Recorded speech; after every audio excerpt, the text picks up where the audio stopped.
नमस्कार किसान भाइयों, राम राम। दोस्तों आज का जो हम वीडियो बनाएंगे रोटर पंप के ऊपर बनाएंगे भाइयों।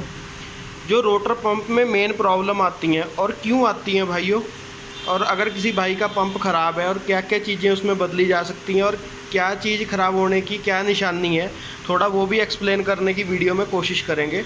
तो भाइयों रूटर पंप के बारे में जानने के लिए वीडियो में बने रहें। दोस्तों पहली बात तो रूटर पंप जल्दी से ख़राब नहीं होता। इसका ख़राब होने का मेन दो ही रीज़न है दोस्तों, और दोनों के ही दोनों तेल खराबी के कारण है। पहले जो तेल ख़राब होता है दोस्तों, जो फ्यूल पंप वाले होते हैं, पेट्रोल पंप वाले होते हैं, वो जो तेल में अलग अलग सस्ते केमिकल मिक्स करते हैं। ज्वलनशील पदार्थ दोस्तों पेट्रोल पंप मालिकों द्वारा मिला दिए जाते हैं सस्ते, और वो डीजल चलने से पंप ख़राब हो जाता है। और भाइयों दूसरी जो बात है वो है किसान की लापरवाही। जो हम लोग लापरवाही कर देते हैं, ऐसे तेल तो डीजल तो हमने बढ़िया डाला, लेकिन उसमें जो है टैंकी में से जर आ गया, फिल्टर समय से ना बदले, तो भाइयों इनलाइन पंप तो झेल जाता है, लेकिन रूटर पंप में इन चीज़ों को झेलने की बिल्कुल भी गुंजाइश नहीं है।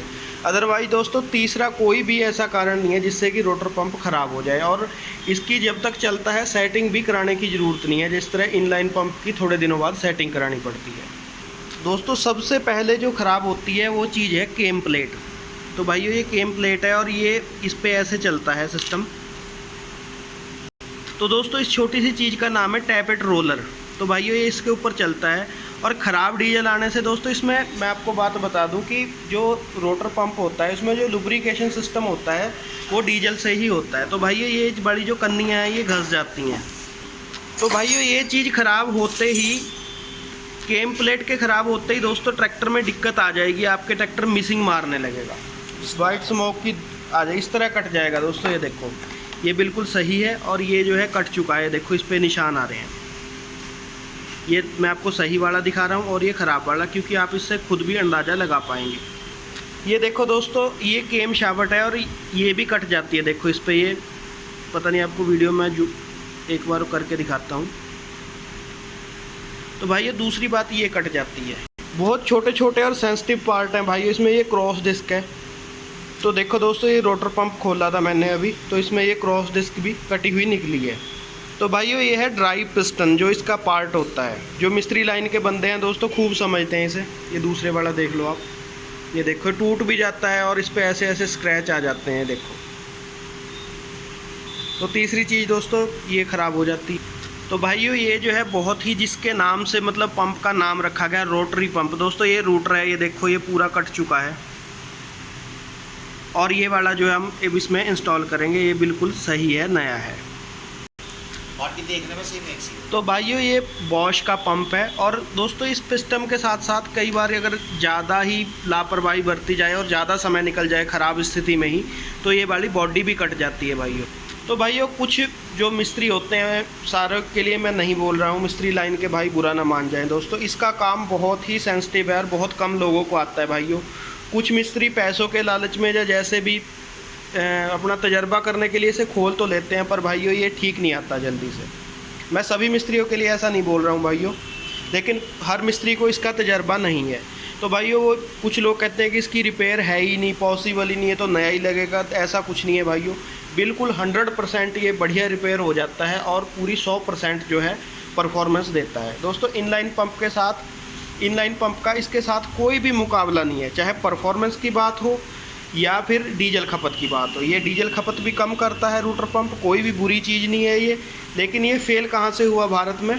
भारत में फेल हुआ दोस्तों किसानों की जो लापरवाही से कह लीजिए भाई। एक तो कई क्षेत्र ऐसे हैं दोस्तों, जो मेरे भाई शहर के नज़दीक रहते हैं वो तो ठीक है, लेकिन कई जगह ऐसी है जहाँ पे 100 किलोमीटर पे पेट्रोल पंप नहीं है।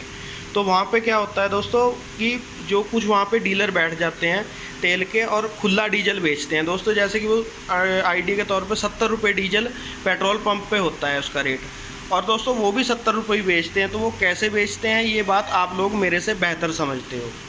तो भाइयों अगर आपके पास ही जो है इसमें तेल जो डीजल बिल्कुल ख़त्म नहीं होना चाहिए, हवा ना दे ट्रैक्टर। तो दोस्तों इसमें जो लुब्रिकेशन सिस्टम होता है वो पूरा डीजल से ही होता है, इसमें अलग से कोई भी मोबिल वगैरह नहीं होता। तो जैसे ही ट्रैक्टर हवा ले जाता है तो ये रोटरी की जो शाफ्ट है इस पर बहुत बुरा असर पड़ता है भाइयों।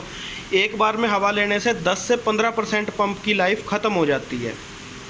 तो भाइयों जब बार बार हम ट्रैक्टर को हवा ले जाता है ट्रैक्टर, तो कई बार ऐसा होने के बाद ये शावट कट जाती है और ट्रैक्टर की स्टार्टिंग लेट हो जाती है। उसका केवल एक ही कारण होता है कि भाइयों ये समझ जाओ कि हमारे रूटर की जो शावट है वो कट चुकी है। तो भाइयों जो प्रेशर बनाता है 260 बार तक का बहुत बढ़िया प्रेशर जनरेट करता है ये। इनलाइन पंप का इसके साथ प्रेशर बनाने में भी कोई मुकाबला नहीं है भाइयों, उसमें भी बहुत आगे है ये। और दोस्तों दोनों पंप ही अच्छे हैं, दोनों की अपनी अपनी खासियत है।